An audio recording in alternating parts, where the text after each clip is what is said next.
TWN podcast.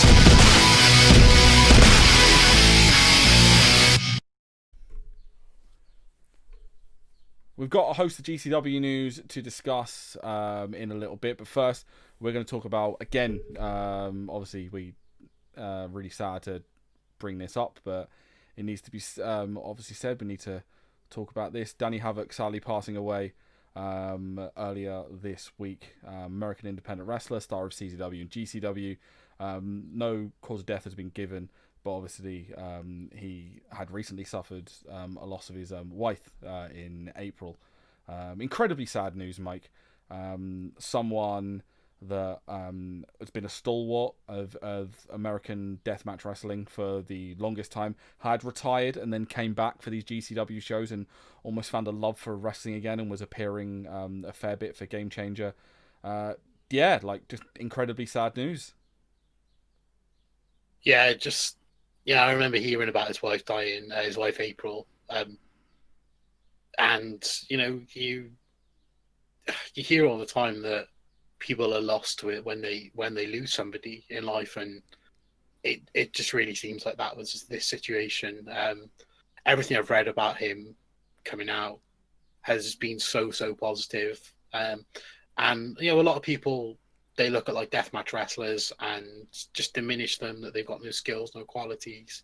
But everybody said so much about who he was and how incredibly intelligent he is, what he was. So yeah, he's a huge loss to a lot of people. Even to the point of seeing Clint Margera from the UK and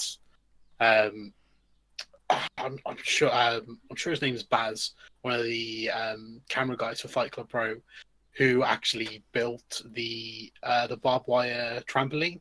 Oh yeah, Tournament Death, yeah. When Jimmy and Clint went over, and how much like Danny Havoc loved that they built that. So he touched lives everywhere in the world. But yeah, it's a true shame. He even created the first John Moxley AEW t-shirt, which not a lot of people realize. None of us realize till this sort of thing happens. But rest in power. I think that's definitely the way we should put it. It's obviously like Danny Havoc is one of my favorite talents from when I started getting into kind of deathmatch stuff. I would say it to anyone to go and watch his Cage of Death match with Sami Callihan. It's a work of art when it comes to deathmatch wrestling. And obviously tough times in April when he lost his wife Brianne.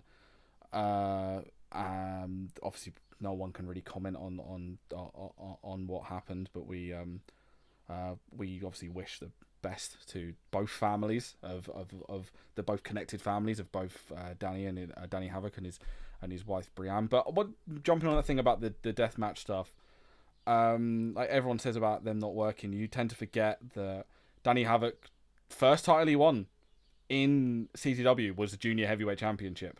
He started in that Junior Heavyweight division and was doing deathmatch stuff on the side. He made his debut in a pre-show battle royal, where I believe he got set on fire by Wax at the Tournament of Death, which is literally a baptism of fire if you think about it. And he was Ultraviolet champion. He'd won 2 Tournament of Deaths. He'd been tag team champions with Lucky 13, one of my favourite, and Devon Moore. They were the Nation of Intoxication, which was one of my favourite teamed names I've ever heard. And I was really excited when I saw him come back for the GCW Japan shows. And was really happy he came back because he just was always a personal favourite of mine. But yeah, rest in power, Deathmatch Viking. Your legacy is going to live on for centuries in regards to what you've done, not only for the independent scene in that area, in the New York, Philly area, East Coast. I'm really bad with geography. I think it's the East Coast area. And also deathmatch wrestling in general. Sticking with Game Changer Wrestling, it's a bit of a good news, bad news situation in regards to shows for Game Changer, as they've announced they're going to return to live shows on June 20th in Indiana with The World on GCW Part 2. They've been very, a lot of people will give companies like Game Changer Wrestling shit for running shows in this thing. I've got to say, like, I think they're batting 1,000 for how well they're putting this together. This is going to be the way that shows start happening in the shorter term. Yeah, There's no other way to do them. The science clearly proves that the transmission rate when outdoors is actually quite low for the virus that we got going on at the moment. So it's just the right sort of thing to do. I hope they can control as much as they can control things when people are inside the venue. Inside the venue, so to speak. yeah, because it's in the state park obviously inside in Indiana. Yeah, yeah. I just hope in terms of like congregations and stuff around the venue, they are able to make sure people do stay 2 meters apart when queuing up and things like that. I think that could be quite an important thing for them. But yeah. They are making all the right steps in line with all the medical advice that's out there. Like they said, they're going to have multiple like hand sanitizing stations around the area. Everyone's going to be sat apart. Yeah. Only people that have been in the same household that are all obviously that are clear to do so will be allowed to sit together. Everyone's going to be spaced apart. There's going to be like they're going to be giving out face masks free of charge to anyone. Obviously the other one as well, you've got the ICW New York doing the drive-in deathmatch show, which is a clever concept. That's the other option. And it's really, really good stuff. I'm very intrigued, and it'll be good to see independent wrestling get back to some form of normality, because it needs to happen sooner rather than later. Safely. The key word there is safely. Game Changer Wrestling have had to sadly announce that they are postponing their tour with TNT Wrestling in the summer, as expected, due to the pandemic. That's especially gutting for me and you, because that was something that we were going to, because it was GCW. Well, we we planned on, but technically, even if the virus would sort of shifted and we were like back to normal life, we wouldn't have been going because it was the same weekend as Super Strong Style. Oh yeah, that was fair enough, wasn't it? But either way, wrestling had slapped us in the face twice on that occasion. But yeah, that's been postponed. GCW are saying they're going to try and do those events again next year, so hopefully that is the case. And also, Bushiroad have come out and said that New Japan Stardom are now looking into running events in the very near future. So that seems to be probably the first area that's likely to start running shows with people. So Tokyo is, well, they're still in the no fans era, for definite. But like on the subject of Bushiroad, like what an amazing company they are.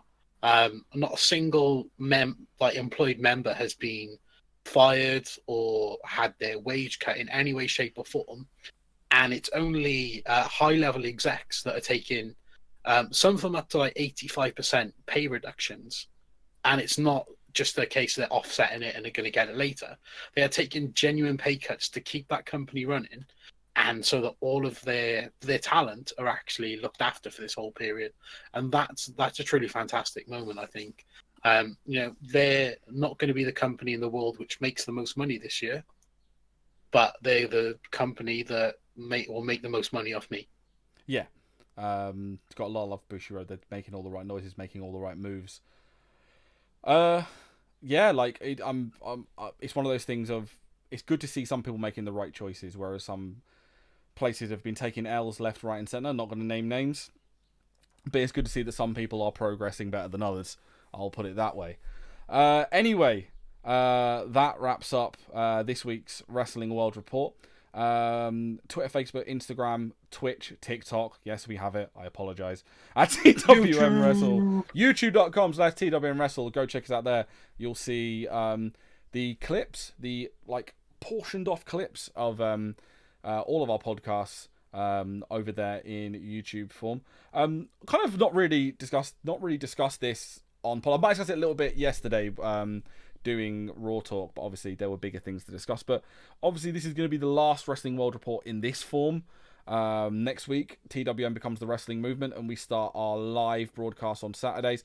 That does mean, in the meantime, there'll be limited audio output in regards to independent wrestling, but we will keep you across news and important stuff on the show on a Saturday.